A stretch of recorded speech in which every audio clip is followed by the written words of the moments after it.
Hey team, this morning we read chapter 20 and now we're about to read chapter 21. Remember, in this morning's chapter, Jonas and the giver were concocting a bit of a plan. So, in this chapter, I'm assuming that it's going to be about how that plan pans out.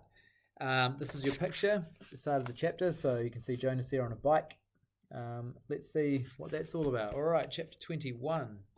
It would work. They could make it work. Jonas told himself again and again throughout the day. But that evening, everything changed. All of it. All the things they had thought through so meticulously fell apart. That night, Jonas was forced to flee. He left the dwelling shortly after the sky became dark and the community still. It was terribly dangerous because some of the work crews were still about, but he moved stealthily and silently, staying in the shadows, making his way past the darkened dwellings and the empty central plaza towards the river. Beyond the plaza, he could see the House of the Old, with the annex behind it outlined against the night sky. But he could not stop there. There was no time. Every minute counted now, and every minute must take him farther from the community.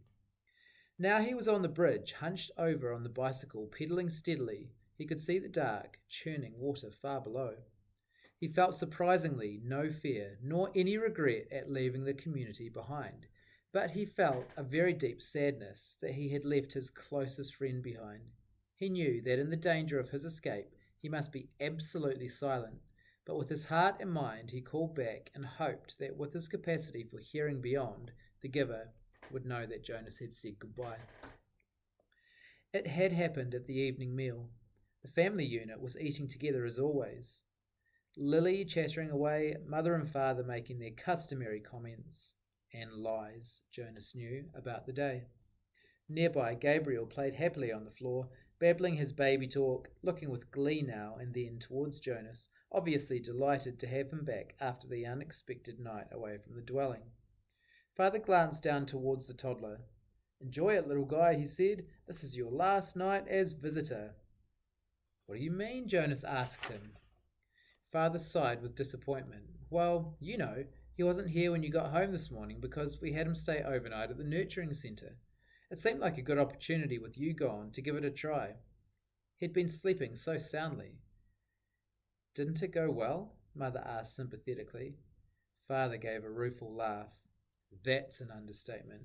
It was a disaster. He cried all night, apparently. The night crew couldn't handle it. They were really frazzled by the time I got to work." "Gabe, you naughty thing," Lily said with a scolding little cluck towards the grinning toddler on the floor. "So," Father went on, "we obviously had to make the decision. Even I voted for Gabriel's release when we had the meeting this afternoon." Jonas put down his fork and stared at his father. "Release?" he asked. Father nodded. "We certainly gave it our best try, didn't we?" "Yes, we did," Mother agreed emphatically. Lily nodded in agreement too.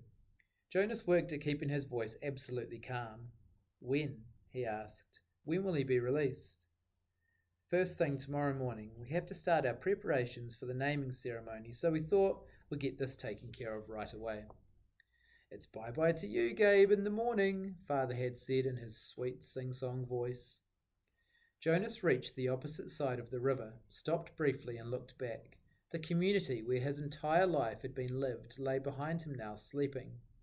At dawn, the orderly, disciplined life he had always known would continue again without him. The life where nothing was ever unexpected, or inconvenient, or unusual. The life without colour, pain, or past. He pushed firmly again at the pedal with his foot and continued riding along the road. It was not safe to spend time looking back. He thought of the rules he had broken so far. Enough that if he were caught now, he would be condemned. First, he had left the dwelling at night, a major transgression. Second, he had robbed the community of food, a very serious crime, even though what he had taken was leftovers set out on the dwelling footsteps for collection. Third, he had stolen his father's bicycle. He had hesitated for a moment, standing beside the bike port in the darkness, not wanting anything of his father's and uncertain as well whether he could comfortably ride the larger bike when he was so accustomed to his own. But it was necessary because it had the child seat attached to the back, and he had taken Gabriel too. He could feel the little head nudge his back, bouncing gently against him as he rode. Gabriel was sleeping soundly, strapped into the seat. Before he had left the dwelling, he had laid his hands firmly on Gabe's back and transmitted to him the most soothing memory he could: a slow swinging hammock under palm trees on an island somewhere, at evening, with the rhythmic sound of languid water lapping hypnotically against a beach nearby. As the memory seeped from him into the new child, he could feel Gabe's sleep ease and deepen. There had been no stir at all when Jonas lifted him from the crib and placed him gently into the moulded seat. He knew that he had the remaining hours of night before they would be aware of his escape, so he rode hard, steadily, willing himself not to tire as the minutes and miles passed. There had been no time to receive the memories he and the giver had counted on of strength and courage, so he relied on what he had and hoped it would be enough. He circled the outlying communities, their dwellings dark. Gradually, the distances between communities widened with longer stretches of empty road. His legs ached at first, then, as time passed, they became numb. At dawn, Gabriel began to stir. They were in an isolated place. Fields on either side of the road were dotted with thickets of trees here and there. He saw a stream and made his way across it to a rutted, bumpy meadow. Gabriel, wide awake now, giggled as the bicycle jolted him up and down. Jonas unstrapped Gabe, lifted him from the bike, and watched him investigate the grass and twigs with delight. Carefully, he hid the bicycle in thick bushes. "Morning meal, Gabe." He unwrapped some of the food and fed them both. Then he filled the cup he had brought with water from the stream and held it for Gabriel to drink. He drank thirstily himself and sat by the stream watching the new child play. He was exhausted. He knew he must sleep, resting his own muscles and preparing himself for more hours on the bicycle. It would not be safe to travel in daylight. They would be looking for him soon. He found a place deeply hidden in the trees, took the new child there, and lay down, holding Gabriel in his arms. Gabe struggled cheerfully, as if it were a wrestling game, the kind they had played back in the dwelling with the tickles and laughter. "Sorry, Gabe," Jonas told him. "I know it's morning and I know you've just woken up, but we have to sleep now." He cuddled the small body close to him and rubbed the little back. He murmured to Gabriel soothingly, then he pressed his hands firmly and transmitted a memory of deep, contented exhaustion. Gabriel's head nodded after a moment and fell against Jonas's chest. Together the fugitives slept through the first dangerous day. The most terrifying thing was the plains. By now days had passed. Jonas no longer knew how many. The journey had become automatic. The sleep by days, hidden in underbrush and trees, and finding of water. The careful division of scraps of food, augmented by what he could find in the fields, and the endless miles on the bicycle by night. His leg muscles were taut now. They ached when he settled himself to sleep, but they were stronger, and he stopped now less often to rest. Sometimes he paused and lifted Gabriel down for a brief bit of exercise, running down the road or through a field together in the dark. But always, when he returned, strapped the uncomplaining toddler into the seat again and remounted. His legs were ready. So he had enough strength of his own, and he had not needed what the giver might have provided, had there been time.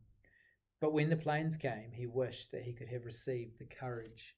He knew that they were search planes. They flew so low that they woke him with the noise of their engines, and sometimes, looking out and up fearfully from the hiding places, he could almost see the faces of the searchers. He knew that they could not see colour, and that their flesh as well as Gabriel's light golden curls would be no more than smears of grey against the colourless foliage. But he remembered from his science and technology studies at school that the search planes used heat-seeking devices which could identify body warmth and would hone in on two humans huddled in shrubbery.